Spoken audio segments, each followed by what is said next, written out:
ये जो है उनको निकाला जाएगा।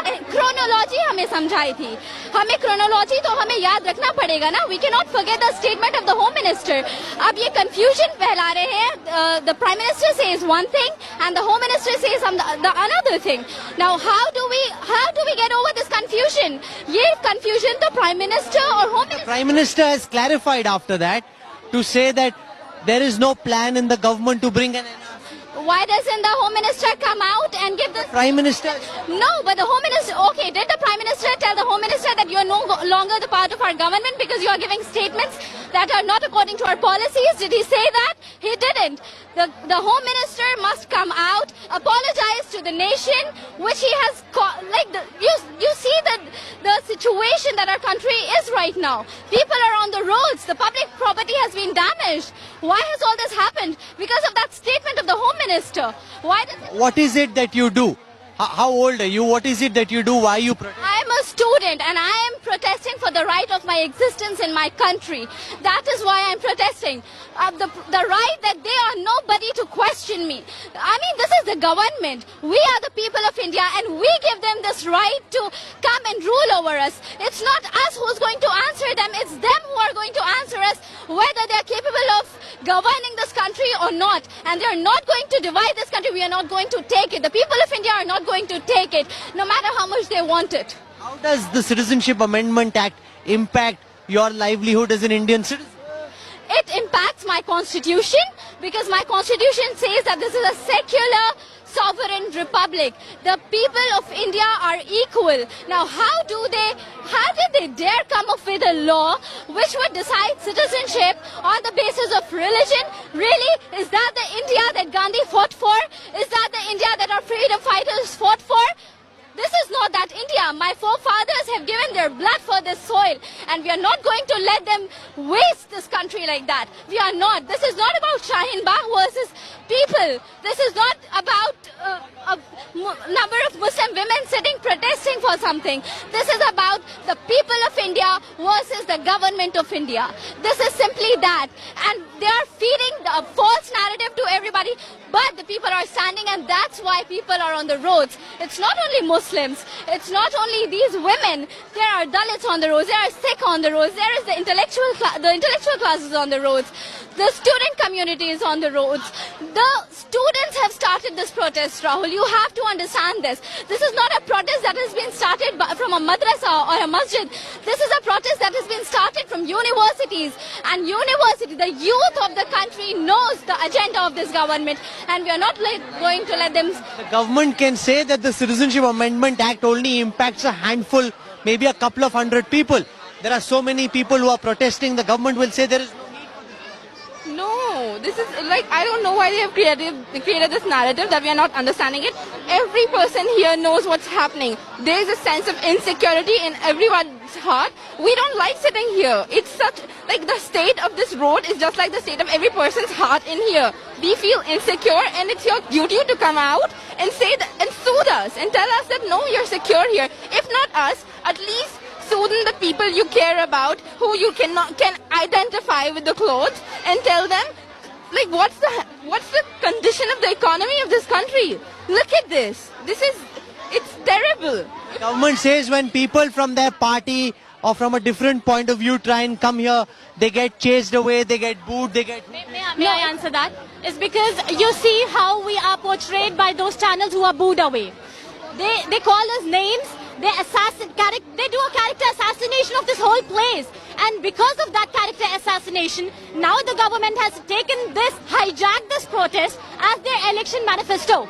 Because they don't have anything else on their election manifesto. So the Shaheen Bagh issue is all that they speak about for Delhi elections. And I would like to answer your question. You had asked that this is only a law for persecuted minorities. So we are accused of not wanting persecuted minorities in our country. I would like to refute it first by saying that in the second clause of this on this act, there is no mention of persecuted word. There's no word of persecuted. It's only any person belonging from these communities.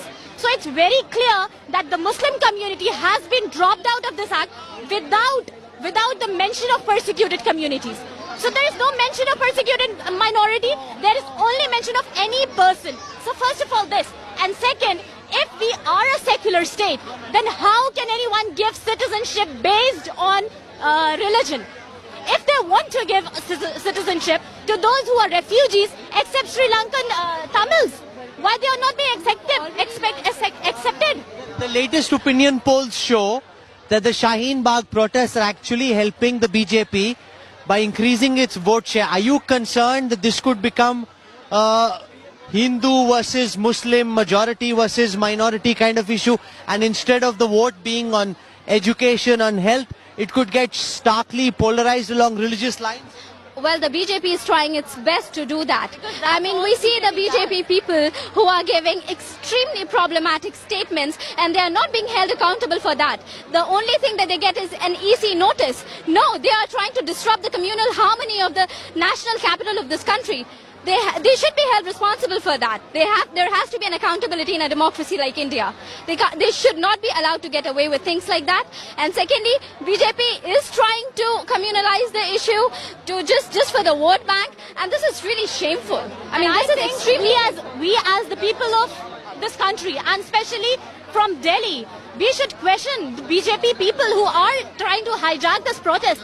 There are women here, there are women with small children, there are students here who have been protesting for more than a month now, and instead of recognizing their plight, instead of understanding their inconvenience, the only thing that's being put out today is the inconvenience being caused to other people.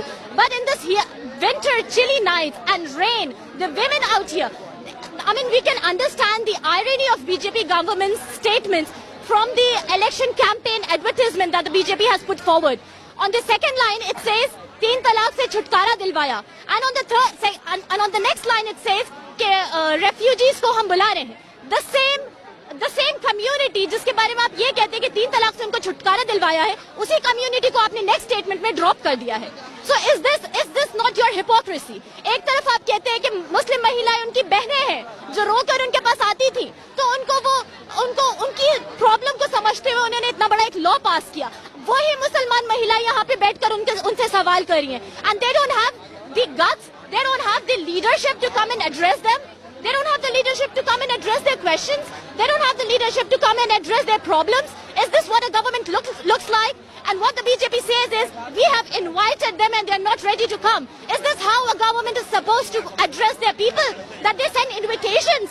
क्या ये government इतनी ऊपर हो गई है, इतनी ऊंची हो गई है कि वो हमसे करीब नहीं आ सकती है, यहाँ पे आके हमसे बात नहीं कर सकती है? आप लोग यहाँ पे प्रोटेस्ट कर रहे हैं, आपके प्रोटेस्ट करने की वजह क्या है? हम ये CAA कानून जो आया है इसके खिलाफ यहाँ पे हैं. NRC NPR जो कानून है उसके खिलाफ यहाँ पे हम प्रदर्शन कर रहे हैं. आप क्यों यहाँ पे? जब हमें यहाँ चर्च से बुलाया गया तो मैंने देखा कि हिंदू भाई हवन कर रहे हैं, मुस्लिम भाई कुरान का पाठ कर रहे हैं और सिख भाई गुरु ग्रंथ साहब को पढ़ रहे हैं. मैंने बाइबल को पढ़ा तब मुझे मालूम पड़ा कि ये मुसलमानों को झूठा बदनाम किया जा रहा है कि आंदोलन मुसलमानों का है. हकीकत तो ये है कि आंदोलन ना तो अकेले मुसलमानों का है, ये आंदोलन हिंदू मुस्लिम सिख ईसाई सबका है. ये आंदोलन उनका है जो सत्य के रास्ते पर चलते हैं. ये आंदोलन उनका है जो इंसाफ की लड़ाई लड़ रहे हैं. ये आंदोलन उनका है जो भारत में सुख चैन और अमन बनाए रखना चाहते हैं. परंतु उनको ये कहकर बदनाम किया जाता है कि ये लोग उग्रवादी हैं, 500 रुपए कहते हैं. इनके ऊपर जितने झूठे आरोप लगे हैं मैं उन सब आरोप का खंडन करता हूँ. So I see over here Manisha Priyam, a well-known political analyst. We also see Sabah Naqvi and Javed Ansari. Let me get a word in from Manisha Priyam. What is the impact you think the protests here at Shaheen Bagh are having on the Delhi Assembly elections and the kind of politics that we're seeing? So I think the big thing about the Shaheen Bagh protests is that this is being led by women at the forefront. Largely, as you see, has adopted symbols of nationalism and constitutionalism. But as far as the Delhi elections are concerned, the Aam Aadmi Party is steered clear of these elections. And for the BJP, Shaheen Bagh is proving to be a point of polarization. And in a sense, therefore, what is going on here is not being reflected in the elections, in my understanding. One main contender wanting to stay away and the other one treating it as a target. So the message here, which is largely that of nationalism and constitutionalism, not simply being transmitted in a very easy sort of way in the electoral. Naqvi, the latest round of tracking polls show the BJP's vote share get a fillip as a consequence of this protest. Are you concerned over the next few days that could play to the advantage of the ruling? So I think this election is going to be very interesting on two fronts. One, can Aam Aadmi Party win only on governance issues? The second point is when BJP uses the polarization card, if they succeed, which I think they'll up their game a little bit, but they won't be able to break the barrier. I think they will up their game a little bit because there is constant amplification of this message. But it's a very, very high risk strategy when you have MPs talking about the women from here going and raping their women. I mean, it is so... I'm going to just jump across and come the other side, and then I'll get the other point of view as well. We've got Shantanu Gupta and Raghav Avasthi here at these protests. Shantanu, Raghav, what are you making of these protests? Thousands of people late into the night